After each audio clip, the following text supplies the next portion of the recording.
কি খবর প্রিয় তারকা শিক্ষার্থীরা, তোমাদের সবাইকে আবারও স্বাগতম জানালাম বাংলার আর একটা ক্লাসে। এসএসসি লাইফে বাংলা পড়া মানে, বাংলা প্রথম পত্র পড়া মানে মজা, অনেক মজা। ছোট ছোট গল্প এইচএসসি লাইফে যখন আসবা তখন গল্পের সাইজ দেখে তোমাদের মনে ধুকধুক করা শুরু করবে যে আল্লাহ এত বড় গল্প কীভাবে পড়বো। ঠিক যেমন তোমাদের এই শুভা ছোট্ট একটা ছোট গল্প রবীন্দ্রনাথ ঠাকুরের, যেখানে গল্পের চেয়ে রবীন্দ্রনাথ ঠাকুরের ইনফরমেশনগুলোই মনে রাখা বেশি টাফ। তো চলো আমরা আমাদের শুভা গল্প পড়া শুরু করে ফেলি। ওকে, প্রথমেই তো রবীন্দ্রনাথ ঠাকুর সম্পর্কে জানতে হবে। ছোট্টবেলা থেকে রবীন্দ্রনাথ ঠাকুরের জন্ম পড়ে আসছি, মৃত্যু পড়ে আসছে, কিন্তু তারপরেও ভাইয়া মনে থাকে না। কেন মনে থাকে না? পড়ার মতো পড়ি না। তো তোমাদেরকে আজকে টেকনিকে আমাদের রবি ঠাকুর দাদুর জন্ম এবং মৃত্যুসাল অবশ্যই বাংলা ইংরেজি দুটোই মনে রাখতে হবে। এসএসসি পরীক্ষার জন্য, আবার এইচএসসি পরীক্ষা বলে অনেক জায়গায় লাগবে একটা বেসিক, এজন্য তার বাংলা এবং ইংরেজি দুটোই আমাদেরকে মনে রাখতে হবে। তো ইংরেজি দেখো, ইংরেজিতে যাই। ইংরেজিটা মনে রাখা খুবই সহজ। 7 মে 7 আগস্ট, 7 মে 7 আগস্ট, দুটোই 7 তারিখ। জন্ম, মেয়ের জন্মতে ভালো লাগে, আগস্টে কষ্ট লাগে। ওকে, তাহলে মেতে জন্ম, আগস্টে মৃত্যু, এটা। এবং সালগুলোরও সূত্রটা খুবই সহজ। দেখো, 1861, সেম সিরিয়ালে পরের অবভিয়াসলি 80 বছর বাসছে 1941। 1861, 1941, ইভেন তার বাংলা সালটাও সেম। দেখো, 1268, 1348, অর্থাৎ সব 100 সাল, 6-4 সেম। ইংরেজির ক্ষেত্রে 1, বাংলার ক্ষেত্রে শেষে 8। ব্যাস, 1861, 1941, 1268, 1348। সহজ না? 7 মে 7 আগস্ট, আর খালি বাংলা তারিখটা আলাদা করে মনে রাখবা, 25শে বৈশাখ আর 22শে শ্রাবণ। 25শে বৈশাখ, 22শে শ্রাবণ, এ দুটো হচ্ছে বাংলা তারিখ। আবারও 7 মে 7 আগস্ট, 1861, 1941, সেম 6-4-এর নিয়মই থাকবে, জাস্ট বাংলাটা হয়ে যাবে 1200 আর 1300, 6-4 একই, 68, 48, আর কি 61, 41। বাংলায় 61, 41, ইংরেজিতে 61, 41, বাংলায় কি 68, 48। ব্যাস, এটা খুবই সহজ। আরেকবার দেখো, 1941-এ মৃত্যু, 1861-তে জন্ম, 7 মে জন্ম, 7 আগস্ট মৃত্যু, 25শে বৈশাখ জন্ম, 22শে শ্রাবণ মৃত্যু। আর টেকনিক কি? আবারও 6 থাকবে, 12-6, 68, 1268-তে জন্ম, 13-4, 1348-এ মৃত্যু। ব্যাস, এটুকু করে তার জন্ম মৃত্যু সাল বাংলা ইংরেজি দুটোই আমাদেরকে মনে রাখতে হবে। তারপরে আসি হচ্ছে কি জন্ম পরিচয়, তার পিতার নাম, তারপরে দাদার নাম প্রিন্স দ্বারকানাথ ঠাকুর, তাই না? তো দেবেন্দ্রনাথ ঠাকুর, এগুলো পিতামাতার নাম ছোটবেলা থেকে পড়ে আসছে, এগুলো পারবা, দরকার নাই। ওকে, তারপরে কলকাতার জোড়াসাঁকোর বিখ্যাত ঠাকুর বাড়িতে তিনি জন্মগ্রহণ করেন, এগুলোও পড়ে আসছে, এগুলো আমাদের দরকার নাই। আমাদের জন্ম মৃত্যু সালটা হলো। এবারে তার সবচেয়ে ইম্পর্টেন্ট ইনফরমেশন, প্রথম কাজী নজরুল ইসলামের যেরকম আমাদেরকে খুব গুরুত্ব দিয়ে মনে রাখতে হবে, সেম রবীন্দ্রনাথ ঠাকুরের ক্ষেত্রেও একই কাহিনী। রবীন্দ্রনাথ ঠাকুরের প্রথম কাব্যগ্রন্থের নাম কি? বনফুল। কত বছর বয়সে তিনি লেখেন? তিনি লেখেন 15 বছর বয়সে। বাট এটা আসলে ঠিক না, ভুল কথা। এইচএসসিতে উঠলে অন্য ইনফরমেশন পড়তে হবে, এখন এসএসসির জন্য এটা ভুল হলেও পড়তে হবে। তো আমাদের রবীন্দ্রনাথ ঠাকুরের প্রথম কাব্যগ্রন্থের নাম বনফুল। কত বছর বয়সে লেখেন? 15 বছর বয়সে লেখেন। এশীয়দের মধ্যে প্রথম সাহিত্যে নোবেল পান কে? এশীয়দের মধ্যে প্রথম সাহিত্যে নোবেল পান নান আদার দেন আমাদের রবীন্দ্রনাথ ঠাকুর। রবীন্দ্রনাথ ঠাকুর এশীয়দের মধ্যে প্রথম নোবেল পান কত সাল? 1913 সালে। এবং গীতাঞ্জলির ইংরেজি অনুবাদ, আমরা তো ছোটবেলা থেকে পড়ে আসছি যে ভাইয়া গীতাঞ্জলির জন্য পায়, বাট না, এই যে গীতাঞ্জলি, এটাকে তিনি ইংরেজি ভাষায় অনুবাদ করেন। বইটার নাম হয় Gitanjali song offerings. Gitanjali song offerings, এই বইটা এই গীতাঞ্জলি সং অফারিং বইটার জন্য, অর্থাৎ গীতাঞ্জলির ইংরেজি ভাষায় অনুবাদ করা বইটার জন্য তিনি নোবেল পুরস্কার পান। কত সাল? 1913 সালে। এশীয়দের মধ্যে প্রথম একাধারে সাহিত্যিক দার্শনিক জানি বাংলা ছোট গল্পের জনকও তাকে বলা হয়। এটাও জেনে রাখো। বাংলা গদ্যের জনককে, বাংলা গদ্যের জনক কাকে বলা হয়? ঈশ্বরচন্দ্র বিদ্যাসাগর। ছোট গল্পের জনক কাকে বলা হয়? আমাদের রবীন্দ্রনাথ ঠাকুর।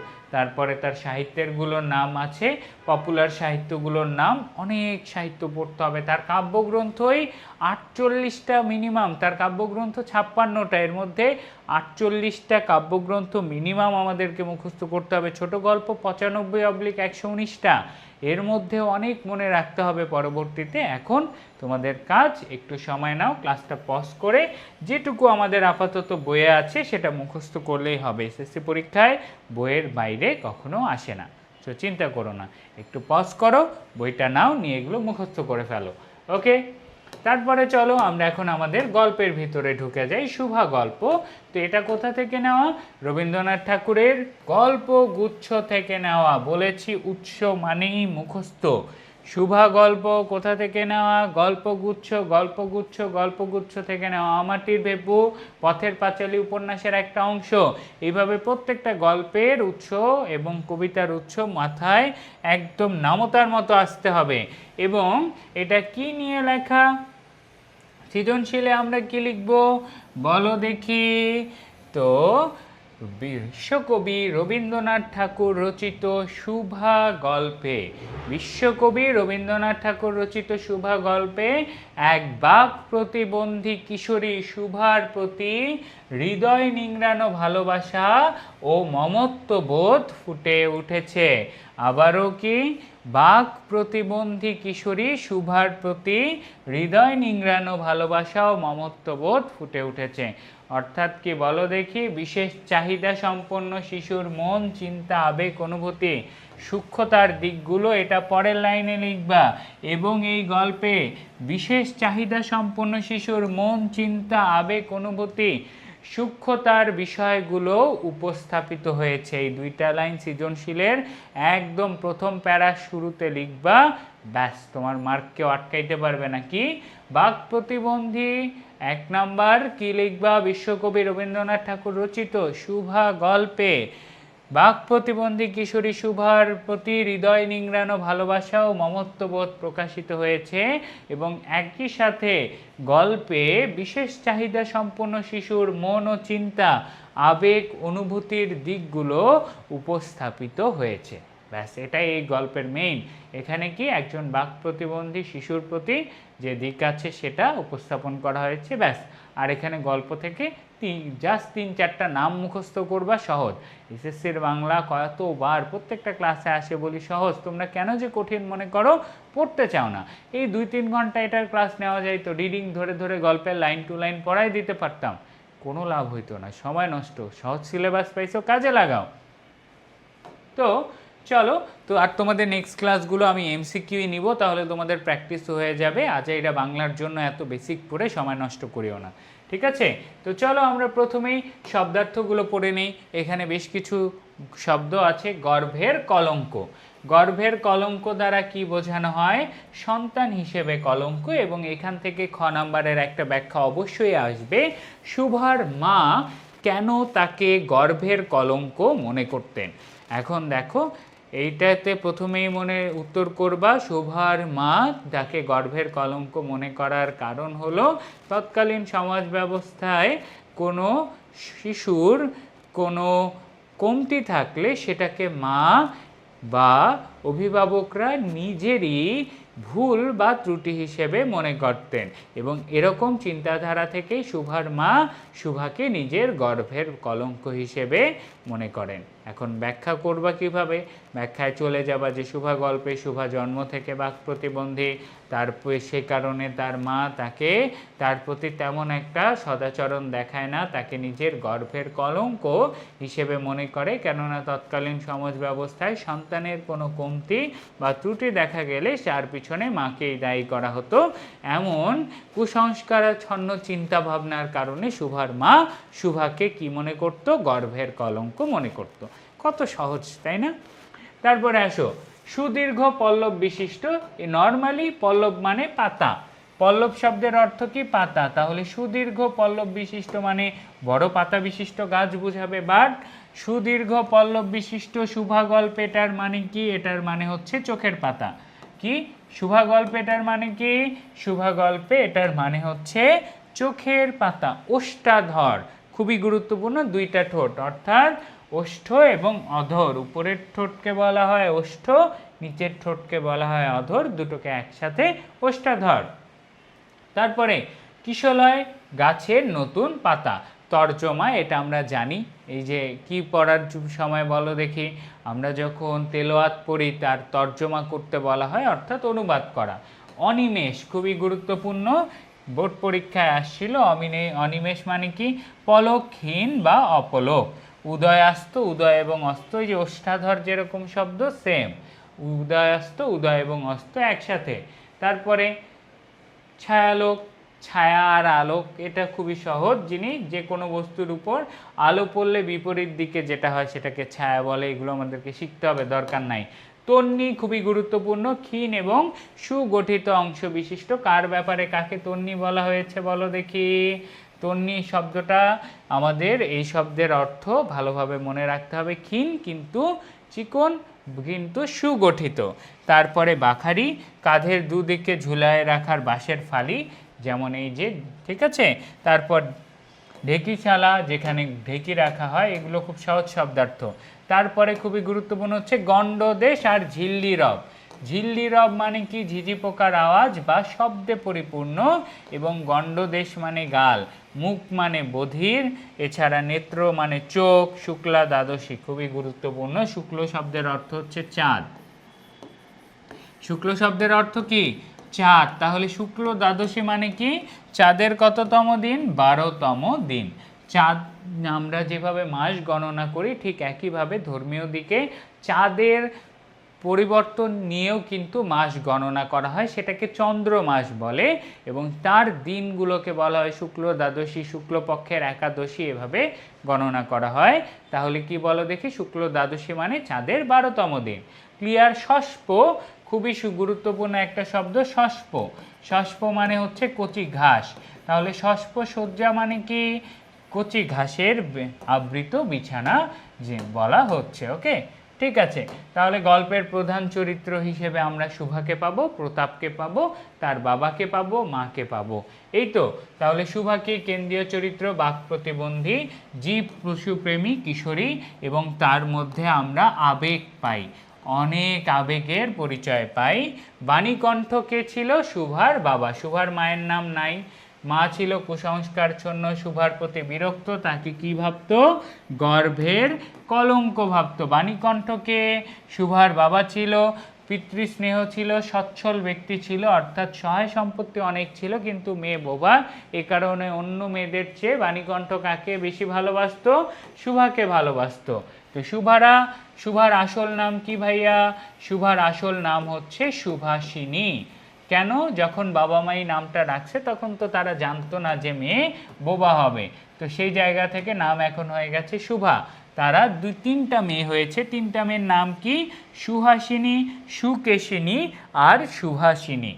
সুহাসিনী মানে যার হাসি সুন্দর, সুকেশিনী মানে যার চুল সুন্দর, কেশ মানে কি? চুল, এবং সুভাষিনী মানে যার ভাষা সুন্দর কিন্তু মেয়ে বোবা, তাই মেয়ের নাম হয়ে গেছে এখন শুভা। এছাড়া শুভার দুটো পালিত গরুর কথা বলা আছে, সর্বশী আর পাঙ্গুলি, তার গাভী, এদেরকে শুভার বন্ধু বলা হয়। তাদের আবেগ তারা বুঝতে পারে, শুভা চোখে জল জল করলে তারা কারা শুভার আবেগ সবচেয়ে বেশি বুঝতে পারে, সেটার নাম হচ্ছে তার গবাদি পশু সর্বশী আর পাঙ্গুলি। আরেকটা ক্যারেক্টার পাবো প্রতাপ, সে তার প্রথম জিনিস হচ্ছে গোসাইদের ছেলে। কিসের ছেলে? সুভাষ কিসের ছেলে বলো দেখে আমাদের? প্রতাপ গোসাইদের ছেলে। সে কোনো কাজ করে না, তার কাজ ছিল হচ্ছে শুধু বসে বসে ছিপ ফেলে মাছ ধরা, এটুকুই কার কাজ? প্রতাপের কাজ। ওকে, তার পরবর্তীতে চলে যাই শুভা গল্পের বিশদ আলোচনায়, যে শুভার মধ্য থেকে কি কি প্রশ্ন আসতে পারে। খুবই সিম্পল ভাইয়া, শুভা থেকে ওই গরুর নাম আসে, বোনের নাম আসে, সুকেশিনী অর্থ কি আসে, শব্দার্থ থেকে নেত্রপল্লব, তারপরে এই ধরনের শব্দ আসে, প্রতাপের শখ কি, মাছ ধরা, এই রিলেটেড কোশ্চেনই আসে। খুবই সহজ গল্প আর অনেক ছোট গল্প। এর মাঝে তার পিতার নাম বাণীকণ্ঠ।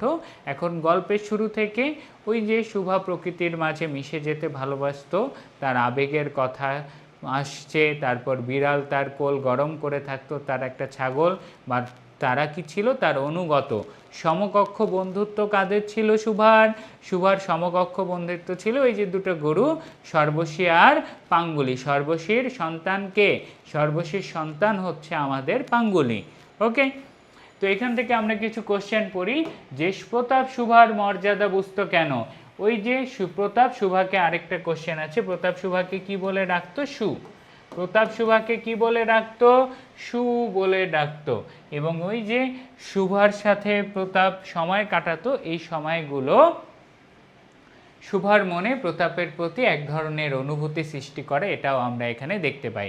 আমরা এখানে বাক প্রতিবন্ধী মানুষের অনুভূতিরও একটা সুন্দর প্রকাশ দেখতে পাই, যেখানে শুভার মনে, বুঝতেই তো পারছে যুগের বাচ্চা, তার মনে হয়তো বা ভালোবাসা ছিল একটু, কার জন্য, প্রতাপের জন্য। কিন্তু প্রতাপ তো গা ছাড়া ভবঘুরে, সে এইসব কিছু ভাবেই না।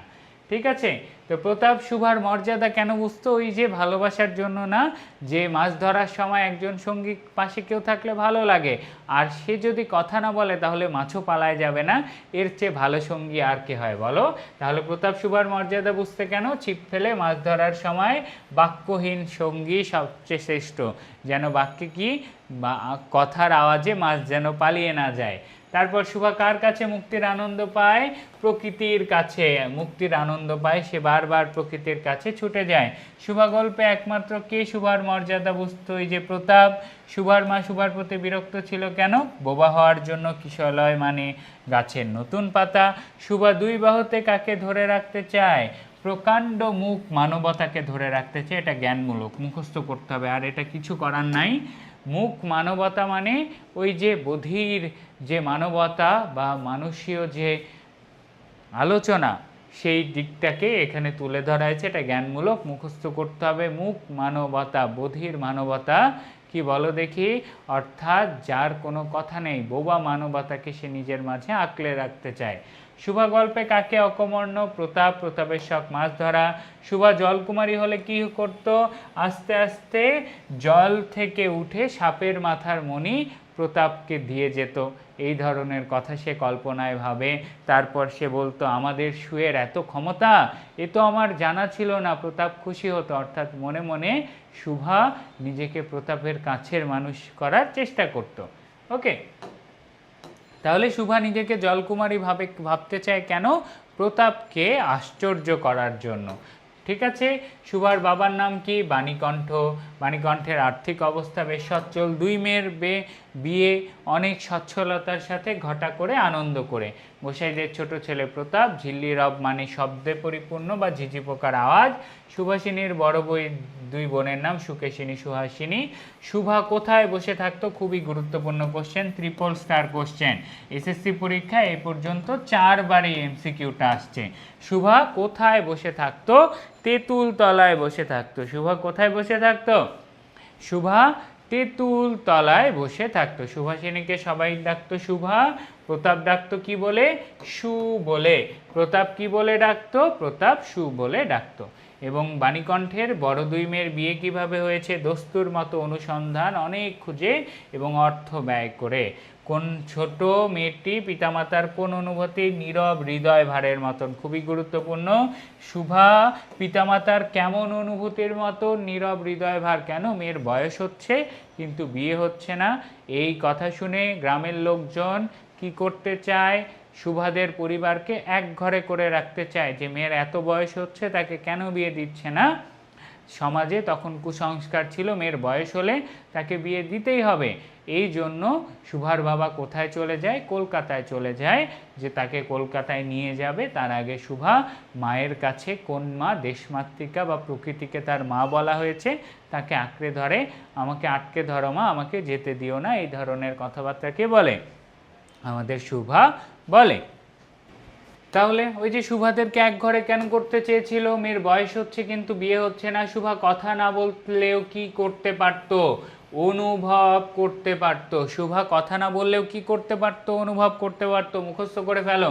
শুভা সবসময় কি চেষ্টা করতো? নিজেকে সবার কাছ থেকে গোপন করার চেষ্টা করতো, তাকে কেউ না দেখুক, তাকে নিয়ে কেউ কথা না বলুক, এটাই কে শুভা সবসময় চাইতো। শুভা মনে করতো সবাই তাকে ভুলে গেলেই সে বাঁচে। আর শুভার মা শুভাকে গর্ভের কলঙ্ক। মারা মেয়েকে নিজেদের কি নিজের অংশরূপে দেখে, ত্রুটি থাকলে মা নিজেরই ভুল মনে করে। বাণীকণ্ঠ 3 মেয়ের মধ্যে শুভাকে সবচেয়ে বেশি ভালোবাসত। শুভার মা কি জ্ঞান করে? নিজের গর্ভের কলঙ্ক মনে করে তার প্রতি বিরক্ত। শুভার কথা না থাকলেও কি ছিল? সুদীর্ঘ পল্লব বিশিষ্ট, খুবই গুরুত্বপূর্ণ লাইন। শুভা কি করতো বলো দেখি? দেখতে না পারলেও অনুভব করতে পারত। আর শুভার কি না থাকলে, শুভার কথা না থাকলেও কি ছিল? সুন্দর চোখ, সুদীর্ঘ পল্লব বিশিষ্ট বড় বড় দুটো কালো চোখ ছিল। শুভার ওষ্ঠাধর কিসের মতন? ঠোঁট কিসের মতো? কিশলয়, কচি পাতার মতন কাঁপে উঠল। শুভা কখনো কখনো কিসের মতন? আস্তমান চন্দ্রের মতো অনিমেষ, অর্থাৎ তার যেহেতু কথা বলার ছিল না, একদিকে তাকিয়ে থাকতো। অনিমেষ মানে পলকহীনভাবে। ওকে। শুভা অবসর পেলেই কোথায় যেত? নদী তীরে। কোথায় বসতো? তেঁতুল তলায় বসতো। গোয়ালাদের গাভী দুটি শুভার অন্তরঙ্গ বন্ধু, সমকক্ষ বন্ধু, সর্বশী আর পাঙ্গুলি। শুভা গল্পে কোন তিথির কথা বলা আছে? কোন সময়ের কথা বলা আছে? শুক্লা দ্বাদশীর। কোন সময়? শুক্লা দ্বাদশীর। শুভার ভাষা বিশিষ্ট জীবসঙ্গী কারা ছিল? ভাষা বিশিষ্ট, ভাষাহীন জীবসঙ্গী কারা ছিল? ভাষাহীন ছিল হচ্ছে আমাদের ওই যে দুইটা কি গরু। আর কে সঙ্গী ছিল? যারা তার অনুগত। কে ছিল শুভার?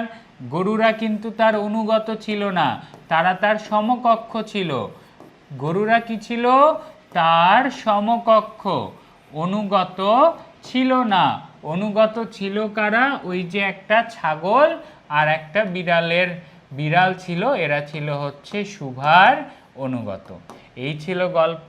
এবং ওই যে শুক্ল দ্বাদশীর রাতে শুভা রাতে বেরিয়ে যায় এবং বেরিয়ে গিয়ে কি করে? বেরিয়ে গিয়ে মাতৃকাকে আটকে ধরে, আমাকে জড়িয়ে রাখো মা, আমাকে যেতে দিও না। অর্থাৎ সে কলকাতায় যেতে চাচ্ছিল না, এই প্রকৃতিকে ছেড়ে যেতে চাচ্ছিল না, কিন্তু বাক প্রতিবন্ধী হওয়ার যে বাস্তবতা সেটাই। এবং আরেকটা জ্ঞানমূলক লাইন আছে, সেটা হচ্ছে শুভার গ্রামের নাম কি? বোর্ড পরীক্ষায় 3 বার আসছে।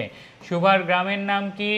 চণ্ডীপুর। এবং শুভার বাড়ি কেমন ছিল? নদীর উপরেই, বাখারির বেড়া, 8 চালা।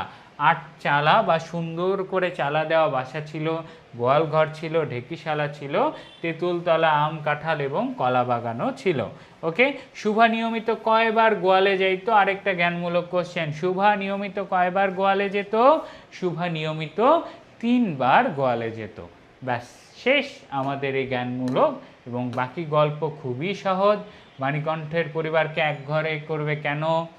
কারণ ওই যে মেয়ের বয়স হয়েছে কিন্তু বিয়ে না দেওয়ার কারণে সামাজিক কুসংস্কার থেকে সমাজের লোক তাদেরকে এক ঘরে করতে চায়।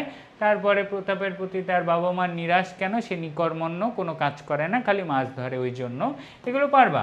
ওকে, ব্যাস। তারপরে এটুকুতে পড়বা শুভার প্রকৃত নাম কি? সুহাসিনী। মাতা কেন গর্ভের কলঙ্ক মনে করে? বলেইছি তো তোমাদের বাংলা অনেক সহজ, প্র্যাকটিসের জন্য সৃজনশীল দেওয়া, পড়ে ফেলবা। কানেক্ট করবা কি? ওই যে প্রতিবন্ধী দিকটা, যেমন দেখো এই সৃজনশীলটাতে অন্ধবধূর কথা বলা হচ্ছে, তাহলে অন্ধবধূর সাথে ওই দৃষ্টি প্রতিবন্ধী মেয়ের মিল কোথায়? হচ্ছে প্রতিবন্ধকতা এবং প্রকৃতিকেন্দ্রিক অনুভূতি। অন্ধ না হলেও সে ভালোবাসে, এই রিলেটেড বিষয়ে আসবে। হয় তার বাবার দিক, বাণীকণ্ঠের ভালোবাসার দিক, প্রতাপের প্রতি শুভার ভালোবাসার দিক, না হলে শুভার প্রতিবন্ধী হওয়ার যে প্রতিবন্ধকতা এবং নানা সমস্যার যে সে সম্মুখীন হয়, এই দিকগুলোতে রিলেট করবা, ব্যাখ্যা করবা, লিখবা। That's it. ওকে, আল্লাহ হাফেজ। সবাই ভালো থাকো, সুস্থ থাকো। দেখা হবে নেক্সট ক্লাসে।